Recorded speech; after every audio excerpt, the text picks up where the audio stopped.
In this lesson, we're going to be looking at trigonometric functions of general angles. So I'm going to draw on this axis just a general angle. So I'm going to have it come right through here,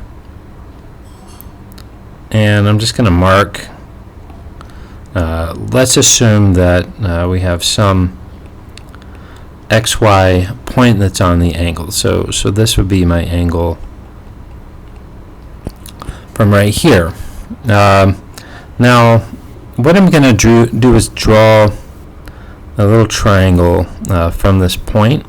Okay, so this is going to be a right triangle, and I'm going to consider this side to be Y and this side to be X. Okay, so what I have left is the hypotenuse, which is R. Okay, and I would be able to solve for R with the Pythagorean theorem. So we have R squared equals X squared plus Y squared. So R is the square root of X squared plus Y squared. Now, regardless of where that XY is, we've got ratios that we can use to find the six general trig functions. So they are as follows: the sine of this angle, and again, let's call the angle theta. The sine of theta is Y over R, and I'm going to set these up the way I've set them up previously. Cosecant of theta would be the opposite of that. It would be Y or R over Y. Cosine of theta would be X over R. Secant of theta is going to be R over X.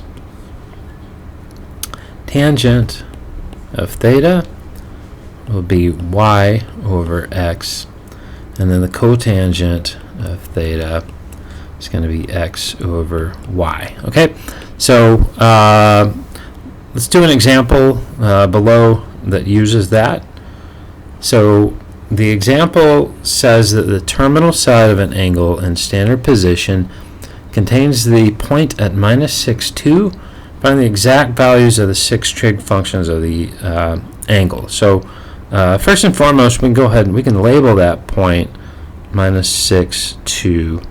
It's right here. So this lets us see what the angle is going to be pretty well. So I'm going to draw coming right here to my terminal side.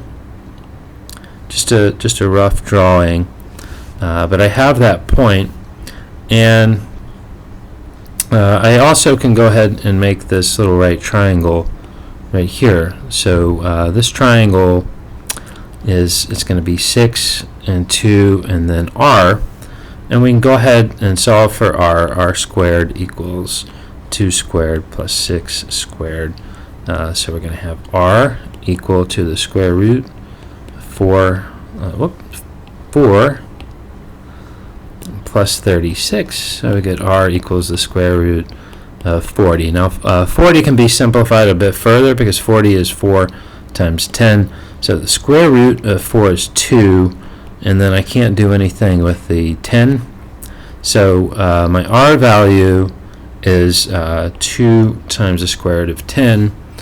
And now I want to go and start solving for these values. So you may want to write these down or come back to reference these. I'm going to go in the order of sine, cosine, and then tangent.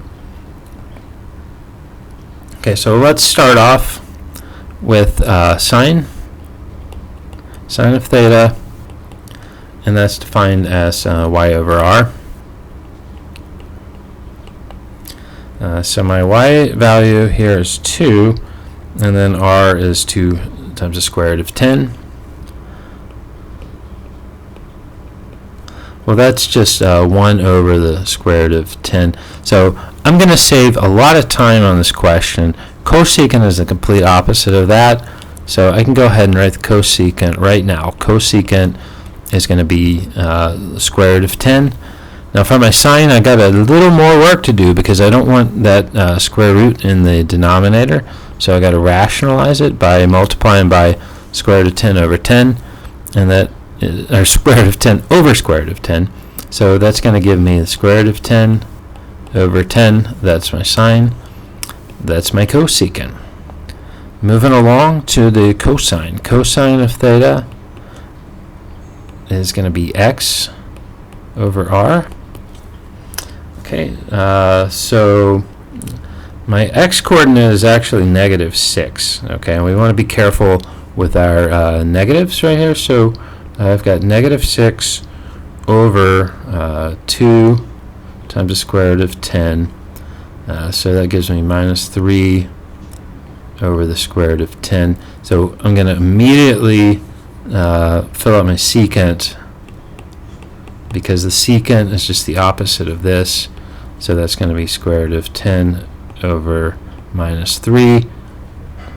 That is already in rationalized form, so it's finished. Cosine is not, so I need to rationalize it. Square root of 10 over square root of 10, which gives me -3 times the square root of 10 over 10. So that's finished. I've got 4 down and 2 to go, and luckily the last one's going to be the easiest one. So the tangent of theta, okay, that is y over x. So my y coordinate is 2, my x is -6, so I'm going to get 2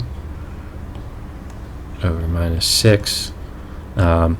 So tangent is just -1/3.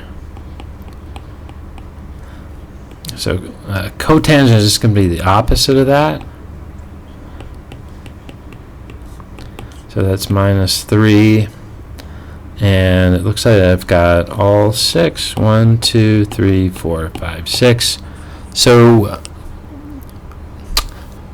we are finished.